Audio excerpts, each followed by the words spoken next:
ಬೆಳಗಾವಿಯಲ್ಲಿ ಮಾಧ್ಯಮ ಪ್ರತಿನಿಧಿಗಳ ಬಹುದಿನಗಳ ಆಶಯದಂತೆ ಸುಸಜ್ಜಿತ ಪತ್ರಿಕಾ ಭವನ ನಿರ್ಮಾಣದ ಭೂಮಿ ಪೂಜೆಗೆ ಚಾಲನೆ ನೀಡಿದ ಸಚಿವ ಸತೀಶ್ ಜಾರಕಿಹೊಳಿ.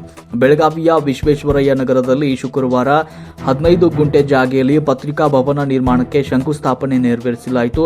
ಪತ್ರಿಕಾ ಭವನ ನಿರ್ಮಾಣಕ್ಕೆ ಅಗತ್ಯ ನಿವೇಶನವನ್ನು ಒದಗಿಸುವ ಮೂಲಕ ಅನೇಕ ದಿನಗಳ ಬೇಡಿಕೆಯನ್ನು ಈಡೇರಿಸಲಾಗಿದೆ ಅಂತ ಉಸ್ತುವಾರಿ ಸಚಿವ ಸತೀಶ್ ಜಾರಕಿಹೊಳಿ ಅವರು ಹೇಳಿದರು.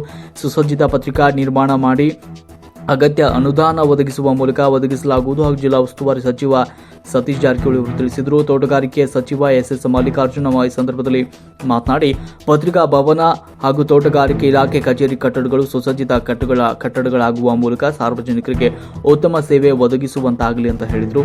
ವಾರ್ತಾ ಮತ್ತು ಸಾರ್ವಜನಿಕ ಸಂಪರ್ಕ ಇಲಾಖೆ ಉಪನಿರ್ದೇಶಕ ಗುರುನಾಥ ಕಡವೂರ್ ಅವರು ಸ್ವಾಗತಿಸಿ ಪ್ರಾಸ್ತಾವಿಕವಾಗಿ ಮಾತನಾಡಿದರು.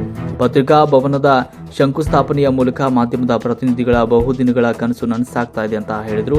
ಸಂದರ್ಭದಲ್ಲಿ ಬೆಳಗಾವಿ ಉತ್ತರ ವಿಧಾನಸಭಾ ಮತಕ್ಷೇತ್ರದ ಶಾಸಕ ಆಸಿಫ್ ಸೇಠ್, ಕಿತ್ತೂರು ವಿಧಾನಸಭಾ ಕ್ಷೇತ್ರದ ಶಾಸಕ ಬಾಬಾ ಸಾಹೇಬ್ ಪಾಟೀಲ್, ಸವದತ್ತಿ ವಿಧಾನಸಭಾ ಕ್ಷೇತ್ರದ ಶಾಸಕ ವಿಶ್ವಾಸ ವೈದ್ಯ, ಸರ್ವೋತ್ತಮ್ ಜಾರಕಿಹೊಳಿ, ಪತ್ರಕರ್ತರಾದ ರಾಜು ಗವಳಿ, ಮುರುಗೇಶ್ ಶಿವಪೂಜಿ, ತೋಟಗಾರಿಕೆ ಇಲಾಖೆ ಕಾರ್ಯದರ್ಶಿ ಡಾಕ್ಟರ್ ಶಮ್ಲಾ ಇಕ್ಬಾಲ್, ತೋಟಗಾರಿಕೆ ಇಲಾಖೆ ನಿರ್ದೇಶಕ ಡಿಎಸ್ ರಮೇಶ್, ಮಹಾನಗರ ಪಾಲಿಕೆ ಮಹಾಪೌರ ಸವಿತಾ ಕಾಂಬ್ಳೆ, ಜಿಲ್ಲಾಧಿಕಾರಿ ಮೊಹಮ್ಮದ್ ರೋಷನ್, ಜಿಲ್ಲಾ ಪೊಲೀಸ್ ವರಿಷ್ಠಾಧಿಕಾರಿ ಡಾಕ್ಟರ್ ಭೀಮಾಶಂಕರ ಗುಳೇದ್, ಜಿಲ್ಲಾ ಪಂಚಾಯತ್ ಮುಖ್ಯ ಕಾರ್ಯನಿರ್ವಾಹಕ ಅಧಿಕಾರಿ ರಾಹುಲ್ ಶಿಂದೆ, ವಾರ್ತಾ ಮತ್ತು ಸಾರ್ವಜನಿಕ ಸಂಪರ್ಕ ಇಲಾಖೆ ಜಂಟಿ ನಿರ್ದೇಶಕ ಮಂಜುನಾಥ್ ಡೊಳ್ಳಿನ್, ಹಿರಿಯ ಸಹಾಯಕ ನಿರ್ದೇಶಕ ಜಡಿಯಪ್ಪ ಗೆದ್ಲಗಟ್ಟಿ, ತೋಟಗಾರಿಕೆ ಇಲಾಖೆ ಉಪನಿರ್ದೇಶಕ ಮಹಾಂತೇಶ ಮೂರುಗೊಂಡ ಇತರರು ಇದ್ದರು.